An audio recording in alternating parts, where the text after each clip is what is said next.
রাসূল আকরাম সাল্লাল্লাহু আলাইহি ওয়াসাল্লাম বলছেন, তুচ্ছ থেকে তুচ্ছ বিষয় যা তোমাদেরকে জান্নাতে নিয়ে যাবে, জাহান্নাম থেকে দূরে রাখবে, আমি সব বলে দিয়েছি। যা তোমাদেরকে জাহান্নামে নিয়ে যাবে এবং জাহান্নাম থেকে জান্নাত থেকে দূরে করবে, তা সে সমস্ত কিছু আমি নিষেধ করে দিয়েছি। সুতরাং বৈধ পথে উপার্জন করো। অর্থের অভাব তোমাদেরকে অবৈধ পথে উপার্জনের জন্য উৎসাহিত না করে আল্লাহর আনুগত্য ছাড়া আল্লাহ যে সমস্ত জিনিসের প্রতিশ্রুতি দিয়েছেন সেটা পাওয়া কোনোদিন সম্ভব নয়। ব্রাদার ইসলাম, আমার আলোচ্য বিষয় হচ্ছে ইসলামের দৃষ্টিতে আদর্শ নারী। আল্লাহ তাআলার অশেষ হামদ যে তিনি আমাদেরকে ইসলামের মতো নেয়ামত দান করেছেন এবং এই নেয়ামত প্রদানের ব্যাপারে আল্লাহ তাআলা নিজের সন্তোষ প্রকাশ করেছেন, রাদিতু লাকুমুল ইসলাম দীনা। সুতরাং আল্লাহর পছন্দ দিন প্রাপ্তির পরে কোন ব্যক্তি যদি অন্য পথ অবলম্বন করে জানতে হবে সে হতভাগ্য। রাসূল আকরাম সাল্লাল্লাহু আলাইহি ওয়াসাল্লাম হতভাগা। আল্লাহ রাসূল সাল্লাল্লাহু আলাইহি ওয়াসাল্লাম বলছেন, তারাকতুকুম আলা মাহাজ্জাতিন বাইদা লাইলুহা কানাহারিহা লা ইয়াযিগু আনহা বা'দি ইল্লা হালিক। আল্লাহ রাসূল বলছেন, তোমাদেরকে শুভ্র সমুজ্জ্বল সুস্পষ্ট একটা সুবিস্তৃত চওড়া রাস্তার উপর রেখে গেলাম, যেখানে রাতের কোনো সম্ভাবনা নাই, সবসময় দিনের মতো আলো, কোনো জটিলতা নেই, যে দিন বুঝতে গিয়ে কোনো জটিলতা নেই, কোনো সংকীর্ণতা নেই। মা জাআলাল্লাহু আলাইকুম ফি দীন মিন হারাজ, কোনো প্রকার সংকীর্ণ নেই। এই দিনকে মানতে যারা যে কুণ্ঠাবোধ হয়, যাদেরকে কষ্ট হয়, এই শরীয়ত মেনে চলতে যারা কষ্ট মনে করে, জানতে হবে তাদের ভাগ্যে আল্লাহ তাআলা ধ্বংস লিখে রেখেছেন। সুতরাং দিনকে যারাই ছেড়েছে তারাই পথভ্রষ্ট হয়েছে। নারীর বিদের বিষয়ে কোরআন এবং সহিহ সুন্নাতে স্পষ্ট দলিল সমূহের এত বেশি আধিক্যতা যে আপনি এ ব্যাপারে আপনাকে নিজের পার্লামেন্টে বসে অথবা নিজের ঘরে বসে কিংবা নিজের শিক্ষাঙ্গনে বসে আপনাকে নতুন করে কিছু সিদ্ধান্ত নেওয়ার প্রয়োজন নেই। আপনি কোরআন এবং সহিহ সুন্নাহ পড়বেন, সেটাকে অনুধাবন করবেন, বুঝবেন, সেটাই হচ্ছে সকল মুক্তির জন্য যথেষ্ট। যখনই আমরা কোরআন এবং সহিহ সুন্নাহর পথকে ছেড়ে দিয়েছি তখন আমরা লাঞ্ছনার শিকার হয়েছি। আমি যে সূরা নিসার 24তম আয়াত আপনাদের সামনে পাঠ করেছি, আল্লাহ রাব্বুল আলামিন মানে আদর্শ নারীর কিছুটা বৈশিষ্ট্য আল্লাহ রাব্বুল আলামিন এখানে বর্ণনা করেছেন। আল্লাহ তাআলা বলছেন, আর রিজালু কাওয়ামুনা আলান নিসা, পুরুষেরা হচ্ছে মহিলাদের উপর প্রধান দায়িত্বশীল। তার দুটি কারণ, বিমা ফাদ্দালাল্লাহু বা'দাহুম আলা বা'দ, আল্লাহ তাআলা শারীরিক অবকাঠামো এবং বুদ্ধির দিক থেকে নারীদের থেকে অগ্রাধিকার দিয়েছেন। পুরুষের শারীরিক শক্তি আর নারীদের শারীরিক শক্তির মধ্যে অনেক তারতম্য আছে, সেজন্য এরা প্রাধান্য দাবিদার, আল্লাহ রাব্বুল আলামিন এদেরকে প্রদান করেছেন। ওয়াবিমা আনফাকু মিন আমওয়ালিহিম, এবং দ্বিতীয় বৈশিষ্ট্য কারণে পুরুষদেরকে আল্লাহ তাআলা দায়িত্বশীল করেছেন, সেটা হচ্ছে নারীদের যাবতীয় খরচ বহনের দায়িত্বশীল হচ্ছেন পুরুষ স্বামী। মেয়েদের উপরে সংসারের ব্যয় নির্বাহ করার কোনো দায়িত্ব নেই। ইসলাম কোনো মেয়েদেরকে দায়িত্বই দেয়নি, বরং পুরুষের সংসারে এসে স্বামীর সংসারে দায়িত্ব পালন করবে, ঘরকে ঠিকঠাক রাখবে, নিজের আমানতকেও জারি করবে। এর বিনিময়ে পুরুষ আজীবন তার সমস্ত প্রকারের খরচ সে বহন করবে। হুন্না লিবাসুল লাকুম ওয়া আনতুম লিবাসুল লাহুন্না ওয়া আসিরুহুন্না বিল মা'রুফ। আল্লাহ তাআলা কোরআন বলে আলাহুন্না মিসলুল্লাযী আলাইহিন্না বিল মা'রুফ, বিভিন্ন বাক্য আল্লাহ তাআলা ব্যবহার করেছেন যে স্ত্রী শুধুমাত্র স্বামীর দায়িত্ব পালন করবে, বাড়িতে থাকবে, তার জন্য স্বামী যতটা সুখ ভোগ করবে পোশাকের দিক থেকে, খাবারের দিক থেকে, সুযোগ সুবিধার দিক থেকে অতটাই নারীকে প্রদান করতে হবে। সে কোন নারী? যে নারীকে আল্লাহ রাব্বুল আলামিন ভালো নারী বলেছেন। আল্লাহ তাআলা বলছেন, ফাসসালিহাতু কানিতাত, ফাসসালিহাতু কানিতাতুন হাফিজাতুন লিল গায়বি বিমা হাফিজাল্লাহ। কানিতাত আই মুতিআত, যে সমস্ত মহিলারা আনুগত্যশীলা, যারা আল্লাহর ইতাআত করে, আল্লাহর আনুগত্য করে আর স্বামীরও আনুগত্য করে। এখানে দুটোকেই বোঝানো। সমস্ত মুফাসসির একমত যে কানিতাতের অর্থ আনুগত্যশীলা, যারা স্বামীর কথা মেনে চলে এবং আল্লাহর কথা মেনে চলে। ওয়াল্লাতি তাখাফুনা নুশুজাহুন্না, যে ওয়াল হাফিজাতু বিমা হাফিজাল্লাহ, এবং হাফিজাতুল লিল গায়ব, হাফিজাতুল লিল গায়বি বিমা হাফিজাল্লাহ। আল্লাহ যে সমস্ত জিনিসের সুরক্ষা প্রদান করার জন্য আল্লাহ তাআলা বলেছেন, সে সমস্ত জিনিসের সুরক্ষা প্রদান করে যে মহিলা। যে সমস্ত মহিলারা অবাধ্য, তাদেরকে প্রথমে উপদেশ দাও, তাদেরকে কথা যদি না শুনে তাহলে পৃথক বিছানায় তাদেরকে শুতে দাও, আলাদা বিছানায় তুমি শাও, প্রয়োজন হলে দু এক থাপ্পড় মারো।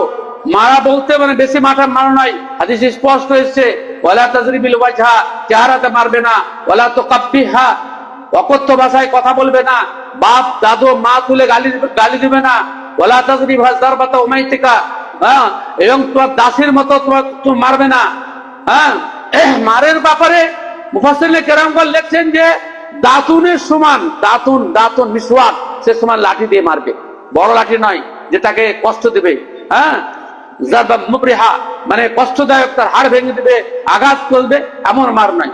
আল্লাহ তাআলা পরিষ্কার ভাষায় বলছেন যে যদি তোমাদের তারপরে কথা মেনে চলে ফালা তাবগু আলাইহিন্না সাবিলা, তাহলে আর কোনো পন্থা তোমরা অবলম্বন করো না।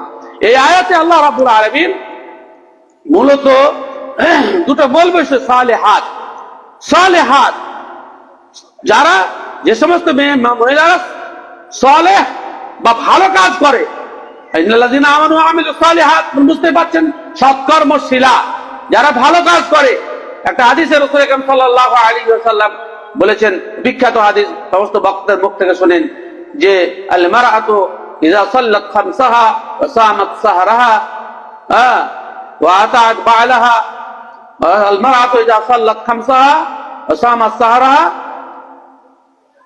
ওয়া আতাআত বা'লাহা, আর তারপর কি আছে, ওয়া আহসানাত ফারজাহা ফালতাদখুল মিন আবওয়াবিল জান্নাতি, মিন আইয়ি আবওয়াবিল জান্নাতি শাআত। মেয়ে ছেলে যখন 5 ওয়াক্ত নামাজ পড়ে, সাল্লাত খামসাহা, 5 ওয়াক্ত যদি নামাজ পড়ে, রমজান মাসে রোজা রাখে, হ্যাঁ, আর নিজের শরম গায়ে হেফাজত করে, স্বামীর আনুগত্য দিলে হয়, তাহলে সে জান্নাতের যে কোনো দরজায় প্রবেশ করতে পারবে। তাহলে এখানে 4টি গুণ পাওয়া গেল। বেনামাজি মহিলা হতে হবে না, বেনামাজি মহিলা সালেহা নয়, আল্লাহ তাআলার কাছে সে ভালো মেয়ে নয়।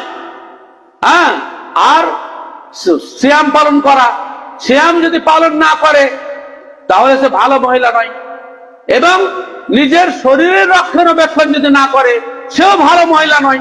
স্বামীর কথা যদি না শুনে কোরআন এবং সহিহ সুন্নাহ মোতাবেক, কিংবা যদি দুনিয়াবি কথা সেটা যদি কোরআন সহিহ সুন্নাহর বিপরীত না হয়, তাহলে সে কথা যদি না শুনে তাহলে সেই মহিলাটাও ভালো নয়। আল্লাহ তাআলা কোরআন মাজিদে এই হাদিসের মধ্যে সামান্য বিধান করে স্পষ্ট যে মহিলাদের মধ্যে কোরআন এবং সহিহ সুন্নাহ মোতাবেক জীবনযাপন করতে হবে, স্বামীর কোরআন এবং সহিহ সুন্নাহ দ্বারা প্রতিষ্ঠিত অধিকার বা আল্লাহ প্রদত্ত অধিকার এবং আল্লাহ তাআলার কথাকে তাকে মেনে চলতে হবে। হ্যাঁ, রাসূল কারীম সাল্লাল্লাহু আলাইহি ওয়াসাল্লাম বলেন, মাস্তাফাদাল মুমিনু বা'দা তাকওয়াল্লাহি খায়রাল লাহু মিন যাওজাতিন সালিহা ইযা নাযারা ইলাইহা সাররাতহু ওয়া ইযা আমারাহা আতাআতহু ওয়া ইযা আকসামা আলাইহা আবাররাতহু ওয়া ইযা গাবা আনহা নাসাআতহু ফি নাফসিহা ওয়া মালিহি। আল্লাহ সুবহানাহু ওয়া তাআলা বলছেন, একজন মুমিন বিবাহের পরে, আল্লাহ তাকওয়ার পরে, নিজের দ্বীন ইমানকে মজবুত করার পরে সবচাইতে বেশি যে বিষয় দ্বারা সে উপকৃত হয় সেটা হচ্ছে ভালো স্ত্রী। ভালো স্ত্রী, আমাদের মধ্যে স্ত্রী নির্বাচনের ব্যাপারে কোরআন এবং সহিহ সুন্নাহ বিরোধী চিন্তা ভাবনা সকলের মধ্যে বিদ্যমান। টুপি দাড়িওয়ালারা, পরেশগার শিক্ষিত মানুষদের মধ্যে চিন্তা ভাবনা বিদ্যমান। আজকাল আপনি এটাকে বলতে পারেন যে আপনাদের ইচ্ছার বিরুদ্ধে কথা বলছি, মেয়েদেরকে উচ্চশিক্ষা দেওয়ার নামে অভিভাবকবিহীন বিভিন্ন হোস্টেলে রাখা হচ্ছে, মাইলের পর মাইল একাকী শ্রেণী সফর করছে, চলে যাচ্ছে এখান থেকে ওখান।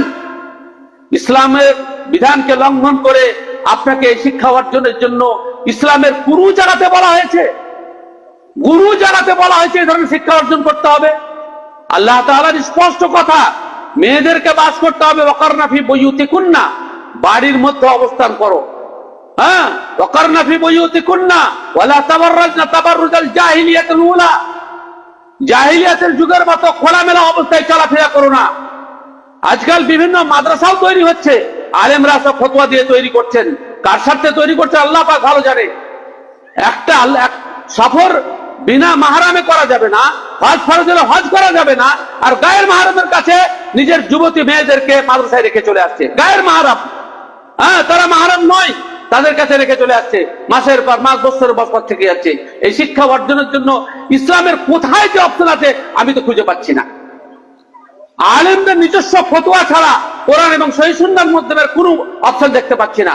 আল্লাহ রাসূল সাল্লাল্লাহু আলাইহি ওয়াসাল্লাম বলছেন যে একজন আল্লাহ ভীরু মানুষ আল্লাহর তাকওয়া অর্জনের পরে সবথেকে বেশি যে জিনিস উপকৃত হয় সেটা হচ্ছে নেক স্ত্রী। তার গুণ, 4টি গুণ আল্লাহ রাসূল বলছেন যে ইজা নাযারা ইলাইহা সাররাতহু, স্বামী দেখলেই, স্বামীর নজর তার দিকে পড়লেই মুচকি হেসে দেবে, বুক বিষাবে না, মুচকি হেসে দেবে, স্বামীকে আনন্দ দান করবে। যতই দুঃখে থাক স্বামীকে আনন্দ দিতে হবে, এটাও তার জন্য একটা ইবাদত, এটাও তার জন্য একটা ইবাদত, এর জন্য মজুরি পাবে সে। ওয়াইজা আমারাহা আতাআতহু, স্বামী যখনই কোনো কাজের নির্দেশ দেবে সেটা যদি তার ক্ষমতার মধ্যে হয় তাহলে সেটা তাকে মেনে চলতে হবে। কেননা ইসলামে ক্ষমতার ঊর্ধ্বে কোনো ব্যক্তির উপরে কোনো বিধান চাপানো যায় না। স্বামী যদি এমন কাজের নির্দেশ দেয় যা তার শক্তির মধ্যে নয় তাহলে সে জুলুম করছে। বুঝতে হবে স্বামীর স্ত্রীর ক্ষমতা আছে কিনা। স্ত্রী মানেই সে একবার স্ত্রীর রুলার নয়, যে সে কোনো লৌহ মানব নয় যে আপনি যা বলবেন তা দেখতে হবে তার ক্যাপাসিটি আছে কিনা। আপনি তাকে ক্ষমতা মোতাবেক, দাস কৃতদাসের সম্পর্কে হাদিসে এসেছে যে তুমি তাকে এমন কাজ দিও না যা তার ক্ষমতার মধ্যে নাই। সেখানে একটা স্ত্রী মহিলা, তাকে আপনি এমন কাজ দিতে পারেন না যে তার ক্ষমতার মধ্যে নেই।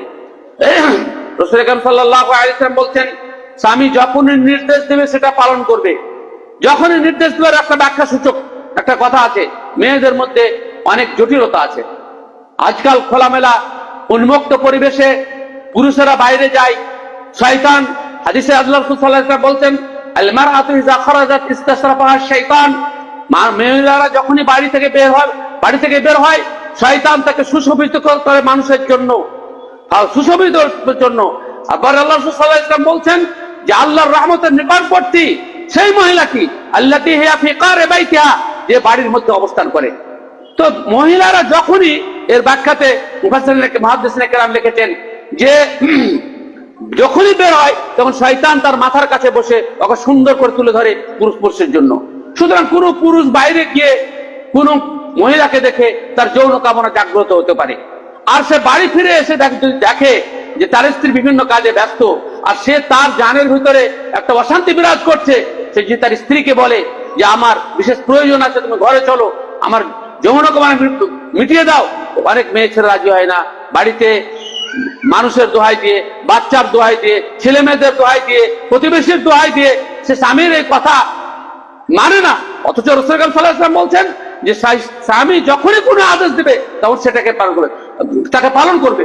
অন্য একটা হাদিসে রাসূল সাল্লাল্লাহু আলাইহি ওয়াসাল্লাম বলছেন ইযির রাজুলু দাআ যাওজাতাহু লিহাজাতিহি ফালতা'তিহি ওয়া ইন কানাত আলা তান্নুর, যদি কোনো পুরুষ তার স্ত্রীকে বিশেষ কাজের জন্য ডাকে আর তার সে সময় যদি আখার উপরে ভাত রান্না হয়, তরকারি রান্না হয়, রুটি পুড়ে যায়, সব পুড়ে যায়, তবুও স্বামীর আনুগত্য করতে হবে।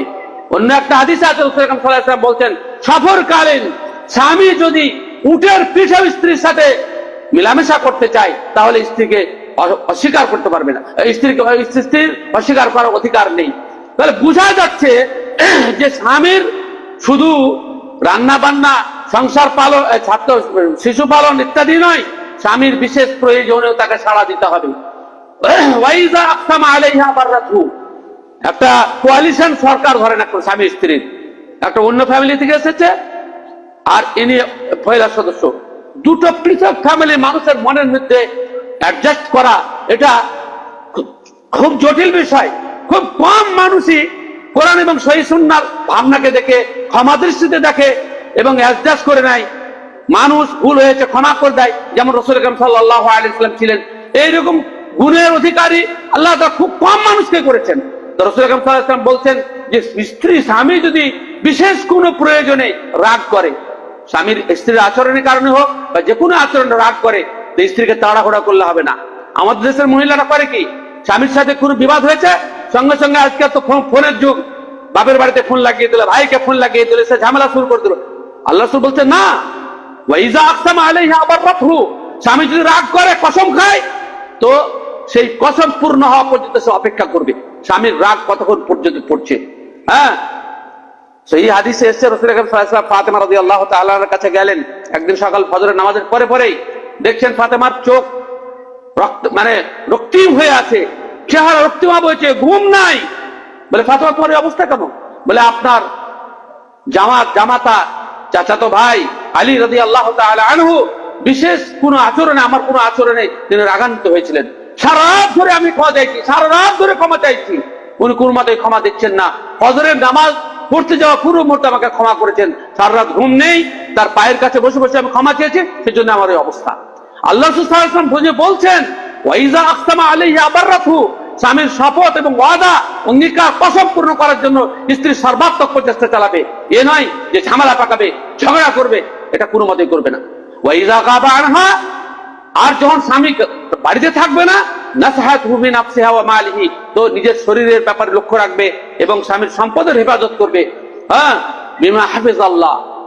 স্বামী নাই বাড়িতে মানে আপনি ছাড়া পেয়ে গেলেন, যার তার সাথে কথা বলবেন, পাড়ার যুবকেরা এসে আপনাকে ভাবি ভাবি করে আপনার মনোরঞ্জন করবে, আপনিও আপনার দেহস্বাস্থ প্রদর্শন করে, আপনার মিষ্টি কথা বলে তাদেরকে আপনি খুশ করবেন। আপনি জানেন না আল্লাহ রাসূল সাল্লাল্লাহু আল্লাহ তাআলা কোরআনে বলছেন, ইনিত্তাকাইতুন্না ফালা তাখযা'না বিল কওলি ফায়াতমা'আল্লাযী ফী কলবিহি মারাদুন। মেয়েরা, আল্লাহর ভয় যদি অন্তরে থাকে, কোন অন্য পুরুষ, স্বামী ব্যতীত অন্য পুরুষের সাথে বা মাহরাম ব্যতীত গায়ের মাহরামের সাথে, এমনকি মাহরাম হলেও স্বামী ব্যতীত অন্যের সাথে মিষ্টি সুরে কথা বলতে নেই, স্বাভাবিক কথা বলতে হবে। আল্লাহ তাআলা বলছেন যে তোমাদের ভিতরে যদি আল্লাহর ভয় থাকে, মিষ্টি সুরে কথা বলিও না, কেননা যে মানুষের ভিতরে দুষ্টামি আছে, সে তোমার মিষ্টি সুরের স্বাদ, ফায়াতমা'আল্লাযী ফী কলবিহি মারাদুন, যার মনে দুষ্টামি আছে, যার অন্য নারী লোক পুরুষেরা তোমার কণ্ঠস্বর শুনে স্বাদ গ্রহণ করবে এবং তোমাকে উপভোগ করার, তোমাকে নিজের কাছে পাওয়ার জন্য চেষ্টা চালাবে। আল্লাহ তাআলা সতর্ক করে দিয়েছেন। সুতরাং আপনি স্বামী যখন বাড়িতে নাই, স্বামীর সম্পদকে কোনোভাবে নষ্ট করা যাবে না। স্বামীর বিনা অনুমতিতে সম্পদের আপনি খরচ করতে পারেন না, বিশেষ প্রয়োজন ছাড়া। যে যে ক্ষেত্রে আপনার অনুমতি দিয়েছে সে ক্ষেত্রে আপনি খরচ করতে পারেন। আপনার প্রসাধনী, আপনার নানা প্রকারের ইমিটেশন ইত্যাদি যে সমস্ত মহিলা ক্রয় করে স্বামীর বিনা অনুমতি ছাড়া, এটা অনুমতি নাই। স্বামীর অনুমতি নিতে আপনাকে আপনার হেফাজত করতে হবে, অথবা স্বামীর বিনা অনুমতিতে বাপের বাড়ি পাঠিয়ে দেওয়া, ভাইয়ের বাড়ি পাঠিয়ে দেওয়া বা অন্য কোথাও পাঠিয়ে দেওয়া, তাদের কাছে প্রিয় হওয়ার জন্য এসব কিছু করা যাবে না। আল্লাহ তাআলা স্পষ্ট করে বলেছেন যে হাফিজাতুল লিল গায়বি বিমা হাফিজাল্লাহ, যে সমস্ত জিনিসের হেফাজত আল্লাহ তাআলা করতে বলেছেন, সে সমস্ত জিনিসের হেফাজত সে সমস্ত মহিলারা করবে। মা ও বোনেরা, রাসূল আকরাম সাল্লাল্লাহু আলাইহি ওয়াসাল্লামের কাছে হাদিসের সনদটা যায়ীফ হলেও অন্যান্য হাদিসের সাপোর্টে অর্থটা সহিহ, কিন্তু কতগুলি মহিলা রাসূল আকরাম সাল্লাল্লাহু আলাইহি ওয়াসাল্লামের কাছে গেলেন, গিয়ে বলছেন, যাহাবার রিজাল বিল ফাদলি ওয়াল ইহাদি ফি সাবিলিল্লাহি তাআলা ফাহাল লানা আমালুন নুদরিকু বিহি ফাজলাল মুজাহিদিন ফি সাবিলিল্লাহি তাআলা। পুরুষেরা জিহাদের ময়দানে গিয়ে ফরজ নামাজে হাজির উপস্থিত হয়ে এবং বিভিন্ন সৎ কাজে অংশগ্রহণ করে অনেক বেশি নেকি উপার্জন করছে। আমাদের জন্য ফাহাল্লানা আমালুন, আমাদের জন্য কোনো কাজ বলুন, কোনো আমল বলুন, যার দ্বারা পুরুষদের সমান আমি নেকি ওদের অধিকার করতে পারি। আল্লাহ রাসূল সাল্লাল্লাহু আলাইহি ওয়াসাল্লাম পরিষ্কার ভাষায় বলছেন, মাহনাতু ইহদাকুন্না ফি বাইতিহা ফাইন্নাহা তুদরিকু বিহি ফাজলাল মুজাহিদিন ফি সাবিলিল্লাহ। আল্লাহর দ্বীনের জন্য জিহাদে যত মুজাহিদদের নাকি, তুমি যদি বাড়িতে থাকো, বাড়িকে সামলাও, বাড়িকে হেফাজত করো, তাহলে তুমি সেই নেকি অর্জন করতে পারো। এটা কমের কথা নয়। আজকে আমি মুর্শিদাবাদ থেকে সকাল 8টায় বেরিয়ে এসেছি, এ পর্যন্ত আমি বাড়ি থেকে অনুপস্থিত। আমার যদি আশঙ্কা থাকতো যে আমার বাড়ি সুরক্ষিত নয়, আমার ছেলে পেলে নষ্ট হয়ে যাচ্ছে, আমার সম্পদ নষ্ট হয়েছে, আমি কোনোদিনই আসতে পারবো না। আমার টেনশন মুক্ত আছে যে আমার বাড়িতে একজন দিনদার স্ত্রী আছে, সে অবশ্যই আমার অবর্তমানে সে সমস্ত জিনিস রক্ষণাবেক্ষণ করছে। তো আমি এই সফরে যদি আমার নিয়তের মধ্যে সততা থাকে, আমি যে নেকি উপার্জন করছি, সে বাড়িতে বসেও সে সমান আমার বাড়ির হেফাজত করার জন্য সে সমান নেকি পাচ্ছে। সুতরাং আমি বাইরে বেরিয়ে পুরুষদের মতো ঝড় ঝঞ্ঝা সহ্য করে অন্য লোকের সেন দৃষ্টি যাকে বলে, সেন দৃষ্টি, অন্য লোকের ঝাঁঝালো চোখের সামনে গিয়ে আমার যখনই পুরুষের সামনে যায়, পুরুষ তার দেহ সস্তা প্রতি ইঞ্চি ইঞ্চি মাপে, সেজন্য আল্লাহ তাআলা ঢাকতে বলেছেন, চেহারাও ঢাকতে বলেছেন। আল্লাহ তাআলা পরিষ্কার ভাষায় বলছেন, ইয়া আইয়ুহান নাবিয়্যু কুল লিআজওয়াজিকা ওয়া বানাতিকা ওয়া নিসাইল মুমিনিন আইয়ুদনিনা আলাইহিন্না মিন জালাবিবিহিন্না যালিকা আদনা আইয়ুরাফনা ফালা ইউযাইন।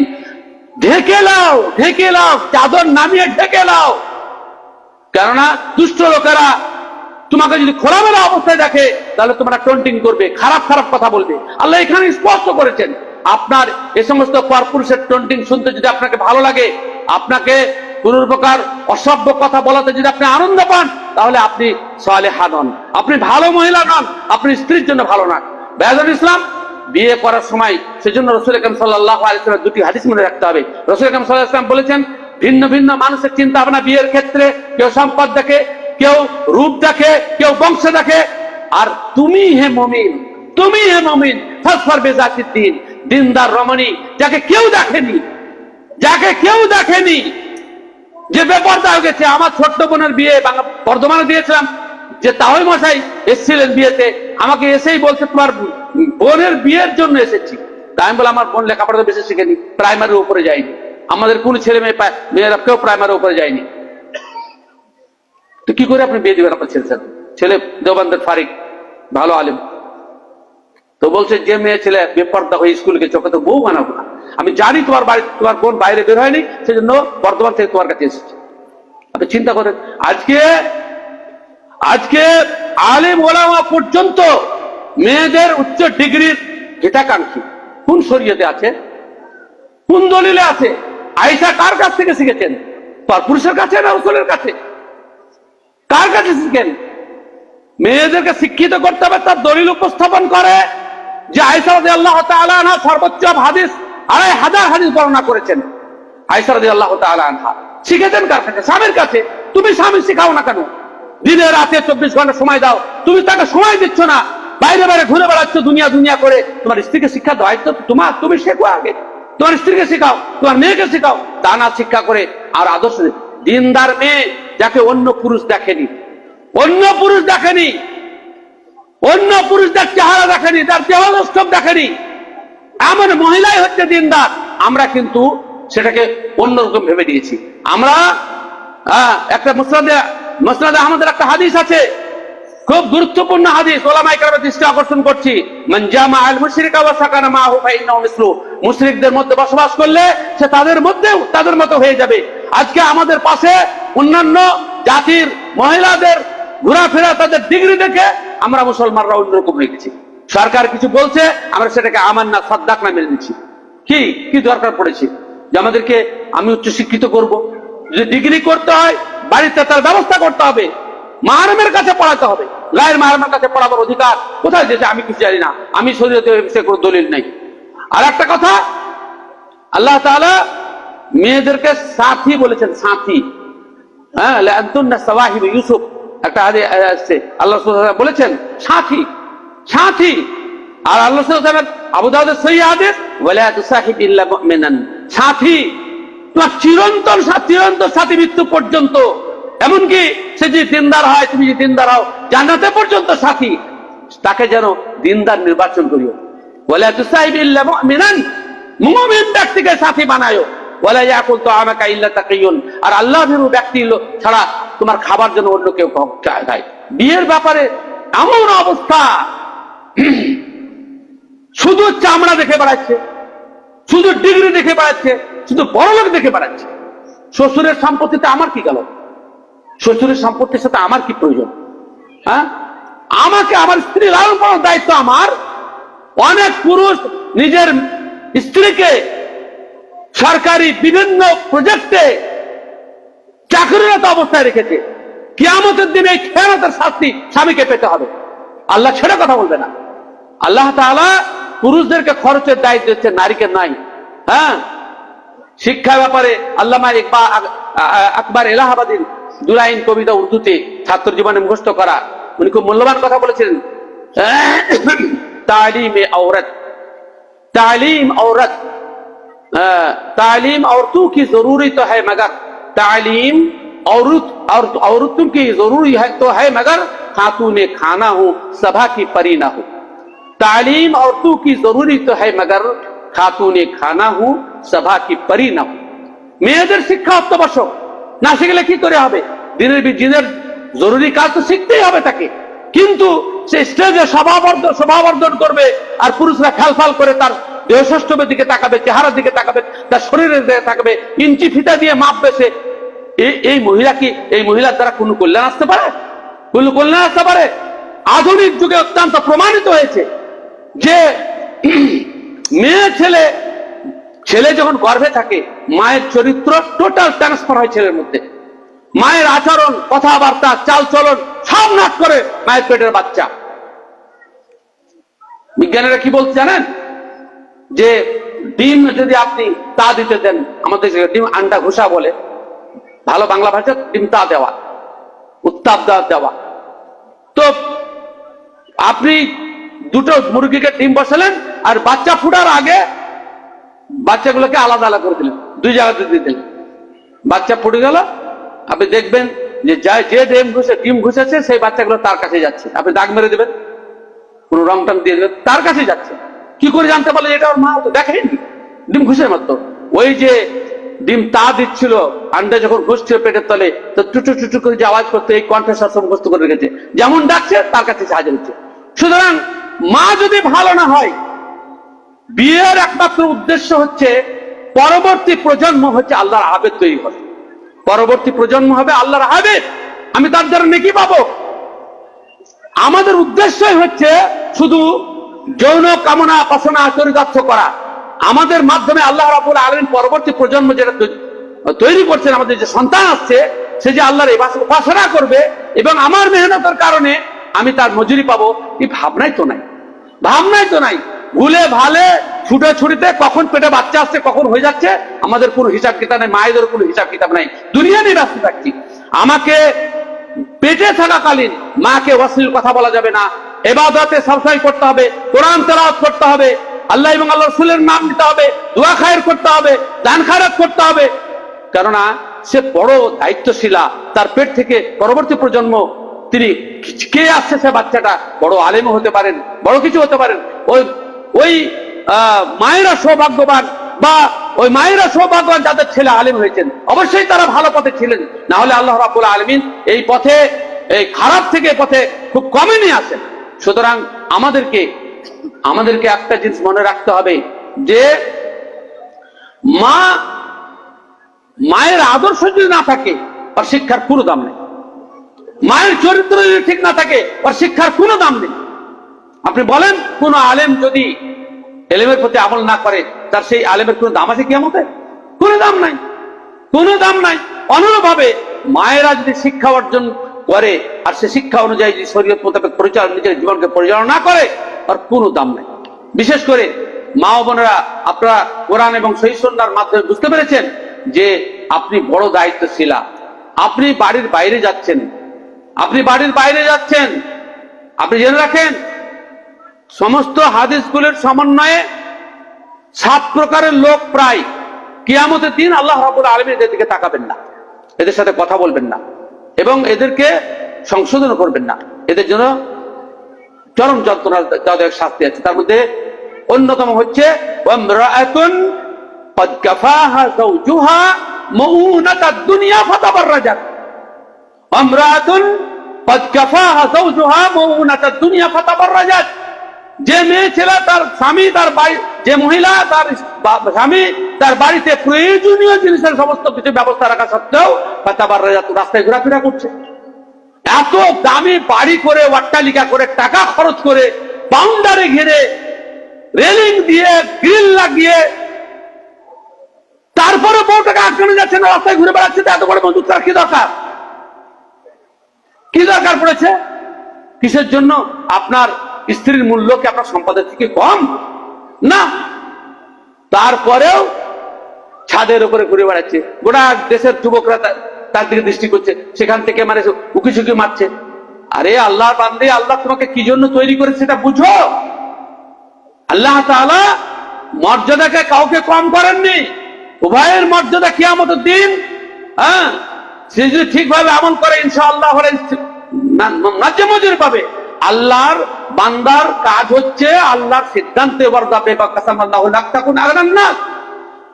আল্লাহ তোমার ভাগ্যে যেটা লিখেছে সাথে তুমি রাজি হয়ে যাও, সন্তোষ প্রকাশ করো, তাহলে তুমি হচ্ছে সব থেকে বড় ধনী।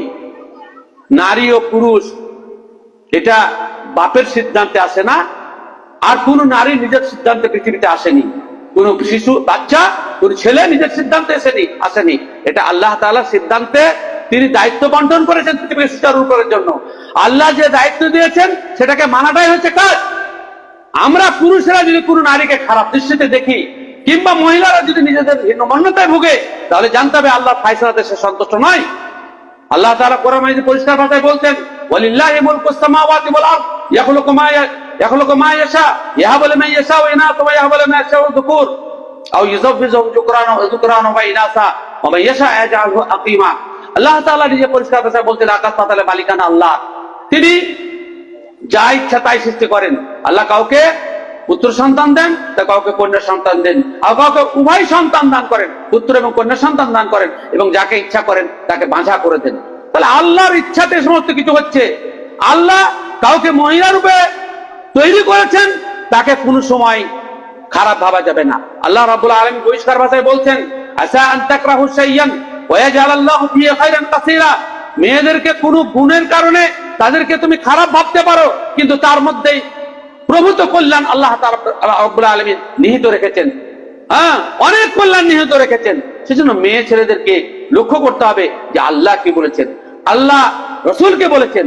শুধু তাওহীদ ও শিরকের ব্যাপারটা তো ঠিক আছে, কিন্তু তাওহীদ ও শিরক না থাকলে, তাওহীদ যদি থাকে, শিরক যদি না থাকে, আর যদি খারাপ আমল থাকে, এমন ব্যক্তি জান্নাতে প্রথম প্রবেশ করতে পারবে না। এই ব্যাপারে ওলামায়ে আহলে সুন্নাত ওয়াল জামাতের কোনো দ্বিমত নেই যে অন্যায় করে থাকলে আপনাকে জেল খাটতেই হবে। তাওহীদের বলে আপনি একদিন জান্নাত পাবেন, ওটা সেটা কিন্তু কয়লার মতো পুড়ে ছাই হয়ে যাবেন তারপরে।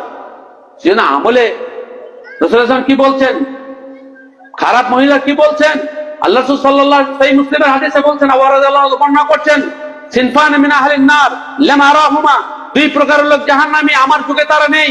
কওমুম মাহুম সিয়াতুন কাআযনাবিল বাকার ইয়াদরিবুনা বিহান নাস, কতগুলি মানুষের হাতে গরুর লেজের ন্যায় চাবুক থাকবে, অত্যাচারী মাস্তান গোষ্ঠী, পুলিশ বাহিনী, এরা মানুষকে শুধু বিনা প্ররোচনায় বিনা পাপে অনেক নিরীহ মানুষকে মারবে।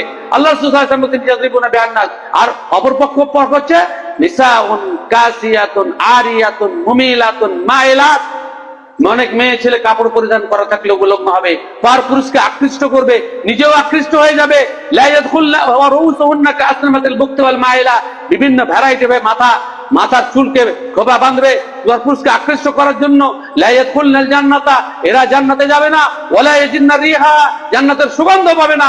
বাইন্নাহা লাতুজাদু মিন মাসিরাতি কাযা ওয়া কাযা, অথচ বহুত দূর 40 বছরের দূরত্ব থেকেও জান্নাতের সুগন্ধ শুনতে পাওয়া যাবে। তাহলে খারাপ মহিলা ভালো মহিলার চরিত্র এ নেই যে তার শরীর এমন পাতলা পোশাক পরবে, এমন ছোট ছোট পোশাক পরে, যে ব্লাউজ, শাড়ি,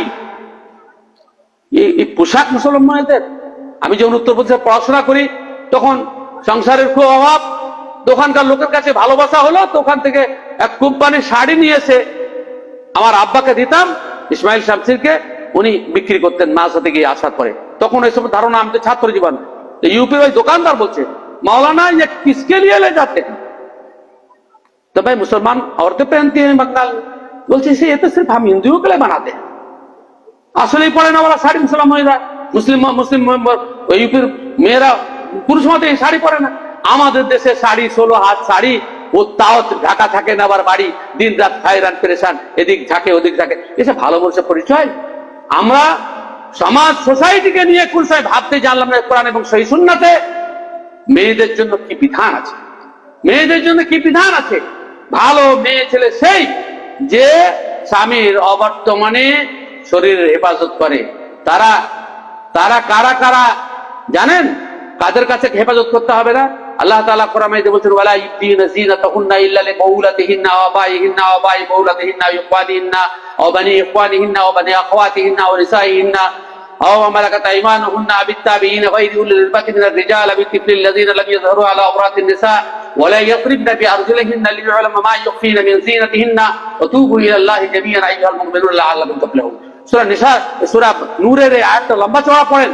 স্বামী, নিজের স্বামী, শ্বশুর, নিজের শ্বশুর, চাচাতো মামাতো খালাতো ভাই নাই, নিজের শ্বশুর, হ্যাঁ, স্বামী, নিজের পিতা, স্বামীর পিতা, নিজের শ্বশুর, নিজের শ্বশুর, বাকি যত শ্বশুর আছে কারোর সাথে মেয়েদের দেখা করা যাবে না। হ্যাঁ, নিজের ভাই, চাচাতো মামাতো খালা ভাইতো দেখা করা যাবে না, চাচাতো মামাতো খালাতো ভাতিজার সাথে দেখা করা যাবে না, চাচাতো নিজের বোন, নিজের বোন, নিজের বোনের অর্থাৎ ভাগ্নে, নিজের ভাগ্নে যেটা চাচাতো মামাতো খালাতো যে সমস্ত ভাগ্না আছে তাদের সাথে দেখা সাক্ষাৎ করা যাবে না, দেখা করা যাবে না তাদের সাথে। এবং আল্লাহ তাআলা আগে বলছেন ওই সমস্ত মহিলা যারা দিনদার নয়, যারা খারাপ প্রকৃতির মেয়ে, এদের সাথে মেয়েদের সাক্ষাৎ করা যাবে না। আও নিসাইহিন্না, যে প্রকৃতির সেই প্রকৃতির মেয়েদের সাথে সাক্ষাৎ করতে পারবে। দুষ্ট মেয়ে, অন্য কোন জায়গার মেয়ে যদি হয় তার সাথে দেখা করা যাবে না। এটা কোরআন, কোরআন ভালো করে পড়ুন। এবং ওই পুরুষ, যে পুরুষের যৌন শক্তি নেই, তারা বাদ দিয়ে পুরুষ যদি বুড়িয়ে যায় তার যৌন শক্তি, তার কাছে পর্দা করতে হবে। আল্লাহ তাআলা তারপরে বলছেন যে সমস্ত বাচ্চারা মেয়েদের সম্পর্কে কোনো ধারণা নাই, এদের কাছে পর্দা নেই। কিন্তু যদি নিজের ছেলেও ফাইজা বালাগাতিল আতফাল মিনকুমুল হুলুমা, ফাইজা বালাগাতিল আতফাল মিনকুমুল হুলুমা ফালইস্তাযিনু কামাস্তাযানাল্লাযীনা মিন ক্বাবলিকুম, তোমাদের ছেলেরা, নিজের বেটা যখন আর জ্ঞান এসে যাবে তখন তোমার ঘরে আসার জন্য যাতে অনুমতি চাই, যেমন বড়রা অনুমতি কামনা করছে। তাহলে আপনি দেখেন যে একটা ভালো মহিলা হতে হলে নিজের শরীরের রক্ষণাবেক্ষণ কতজনের কাছ থেকে করতে হবে, কিন্তু আমরা এসব গুরুত্ব দিই না।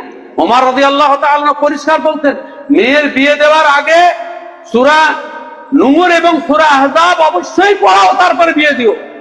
তো আমরা তো পড়াই না, এসব নিয়ে আমাদের কোনো মাথা ব্যথা নাই, কোনো টেনশন নাই। আমরা যখন নিজেরাই মূর্খ, তখন ভালো জিনিস কোথায় পাবো? আজকে এক মাস্টার সাহেব আপনাদের আলোয়াবাড়িতে শিক্ষকতা করেন, উনি বলছেন যে কোন দিনই প্রতিষ্ঠান নাই, এই এলাকাতে ভালো দিনই প্রতিষ্ঠান নাই, ভালো আলেমও তৈরি হচ্ছে না।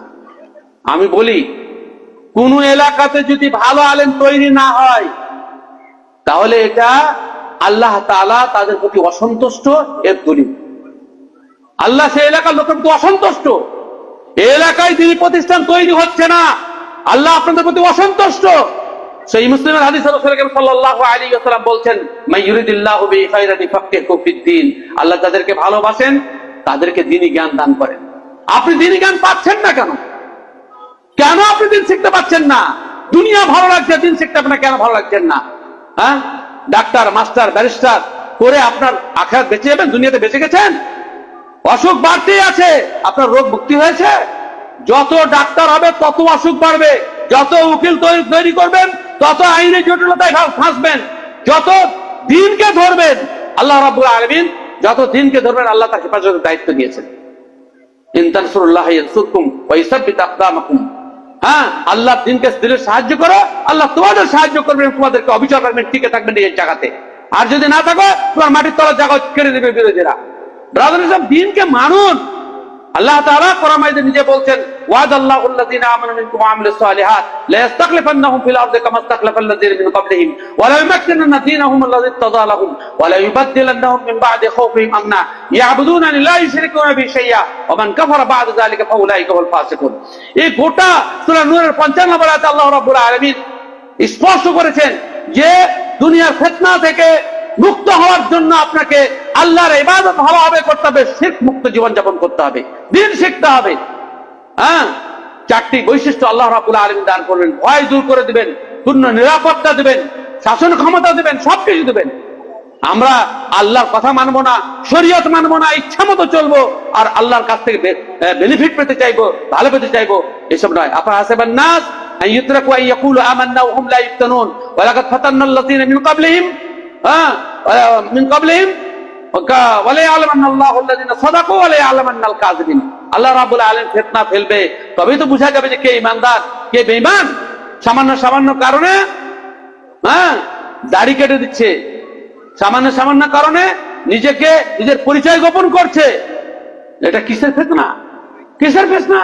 সুতরাং মা ও বোনেরা, আপনাদেরকে যে কথাটা বলার আমার, যে রাসূল কারীম সাল্লাল্লাহু আলাইহি ওয়াসাল্লাম মেয়েদের জন্য যে গুণ বলেছেন, যে গুণাবলী আপনাকে অবলম্বন করতে বলেছেন, সেটাকে আপনি নিজের মধ্যে অবশ্যই আনয়ন করবেন। স্বামীর কোন সময় অবাধ্য হবেন না। স্বামীর দায়িত্ব কিছু আছে, সেটা আলাদা কথা, কিন্তু স্বামীর কোন সময় বৈধ জিনিসে অবাধ্য হবেন না। বাইরে গেলে মাথা খারাপ হয়ে যায়, বড় কটু কথা যদি বেলে যায়, আপনি পাল্টা কটু কথা বলবেন না, সবর করবেন, বাতাস করবেন, সান্ত্বনা দেবেন, কথা কি বলবেন। আপনি সেই বুখারীতে বর্ণিত রুমেসার বয়ান শুনেননি? রুমেসার বয়ান তো অবশ্যই শুনেছেন, রুমেসার কথা, যে স্বামী জিহাদে গেছিলেন আর বেটা মারা গেল। স্বামী সে সময় আসার সংবাদ পৌঁছে গেছে, রুমেসা নিজের ছেলেকে ডেকে রেখে দিলেন খাটে। স্বামী বাড়ি ঢুকলেন এবং রীতিমতো বেটা মরে যাওয়ার পরেও বেটা খাটে ঢাকা আছে, স্বামীর সাথে ভালো আচরণ করছেন, সহবাস হচ্ছে, সবকিছু হচ্ছে। তারপরে মিষ্টি সুরে স্বামীকে বলছেন, স্বামী যদি কারোর কোনো আমানত থাকে, সে যদি চাই তাকে দিবেন না? বলে অবশ্যই দেবো। বলে আল্লাহ আপনাকে আমানত আপনার সন্তান হিসেবে জমা নিয়ে নিয়েছেন, বিপদ বড়, আপনি সবর করুন, আল্লাহ তাআলা মজুরি দিবেন। রুমেসা বলছেন, এই রুমেসার আসল নাম কি জানেন? উম্মে সুলাইম। এই কত বড় দিনদার মহিলা ছিল, কত বড় দিনদার ছিল। আবু যার গিফারি রাদিয়াল্লাহু তাআলা আনহু যখন পয়গাম দিলেন, আবু তালহা রাদিয়াল্লাহু তাআলা যখন পয়গাম দিলেন, তখন তিনি কুফরের অবস্থায় ছিলেন। হিজরত করে তার আগকার স্বামীকে তিনি ছেড়ে দিয়েছেন, হিজরত করে মদিনায় এসেছেন, খুব সুন্দরী রমণী ছিলেন, তো পয়গাম এবং সম্পদ ছিল। আবু তালহা পয়গাম দিলেন, তা আবু তালহাকে কি বলে জবাব দিয়েছিল জানেন? উম্মে সুলাইম রুমেসা, উম্মে সুলাইম তার কুনিয়াত।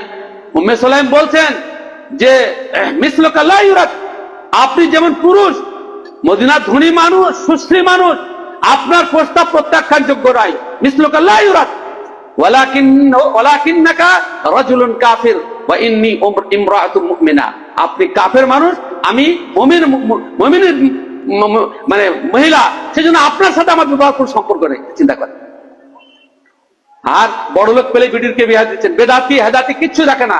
এই যত বাপেরা আছে না, কিয়ামতের দিনে খেয়াতের ফলে যত বেদাতির সাথে বিয়ে দিচ্ছে, আকীদা ঠিক নাই, নাম খালি মুসলিম হলেই হবে। আরে কার সাথে বিয়ে দিচ্ছ তুমি? দেখেছ আদর্শ কোথেকে তৈরি হবে? বলে তো আমি তোমার সাথে বিয়ে হতে পারে না, তারপরে তুমি যে শর্ত দেবো, বলে শর্ত কিছু নাই, আমার টাকার দরকার নেই, তুমি ইসলাম গ্রহণ করো, এটাই আমার শর্ত। ওটাই মোহর, ইসলাম গ্রহণটাই মোহর করে দিয়ে আবু তালহাকে উম্মে সুলাইম বিবাহ করলেন। আর শুধু টাকা করে ঘুরে বেড়াচ্ছে। ব্রাদার ইসলাম ও মা বোনেরা, কোরআন এবং সহিহ সুন্নাহকে পড়ুন। এ ব্যাপারে আমাদের শেখ আমাদের আব্দুর রাজ্জাক বিন ইউসুফের একটা বই আছে, আদর্শ রমণী, এবং আমাদের আব্দুল হামিদ মাদানী ফাইজি হাফেজাহুল্লাহ বই আছে, আদর্শ রমণী। এই সমস্ত বইগুলো বাড়িতে অবশ্যই সংগ্রহ করেন, এবং বাড়িতে পড়ান, দিনী ইলম চর্চা করেন। আজকে তো ইলম সহজ হয়ে গেছে, বাড়িতে যোগ্য এবং প্রতিষ্ঠিত এবং যারা আসলে নির্ভরযোগ্য, সে একমাত্র সে সমস্ত আলেমদের বক্তব্য শুনবেন। সুর সার গাল গল্প ভেজাল বক্তাদের বক্তব্য শুনবেন না, ওতে আপনার অন্তর থেকে আরো ঈমান মুছে যাবে। ভালো লোকের কাছে ঈমান শুনবেন, কোরআন এবং সহিহ সুন্নাহ যারা কথা বলেন না, একমাত্র সে সমস্ত আলেমের কথা শুনবেন। আল্লাহ তাআলার কাছে দোয়া করি, আল্লাহ রাব্বুল আলামিন যেন আমাদের, এক কবি বলছেন, মুসলিম জানান খানে ইবরত কি দাস্তা হ্যায়, দিল ঢুঁढता है जिनको वो सोहबते कहा है। ভালো পরিবেশ পাওয়া যাচ্ছে না, আদর্শ পরিবেশ পরিবার আল্লাহ তাআলা গঠন করার তৌফিক দান করেন। মা ও বোনদেরকে আদর্শবতী রমণী আল্লাহ তাআলা তৈরি করেন, তাদেরকে তৌফিক দান করেন, তারা যেন আদর্শবতী হন এবং ইহকালে এবং পরকালে যেন তারা সুখের সংসার গড়তে পারেন, সে তৌফিক আল্লাহ রাব্বুল আলামিন আমাদেরকে এবং তাদেরকেও দান করেন। আকুলু কওলি হাযা আস্তাগফিরুল্লাহ লি ওয়া লাকুম ওয়া লিসাইরিল মুসলিমিন ওয়াস্তাগফিরুহু ইন্নাহু হুয়াল গফুরুর রহিম। আসসালামু আলাইকুম ওয়া রাহমাতুল্লাহি ওয়া বারাকাতুহু।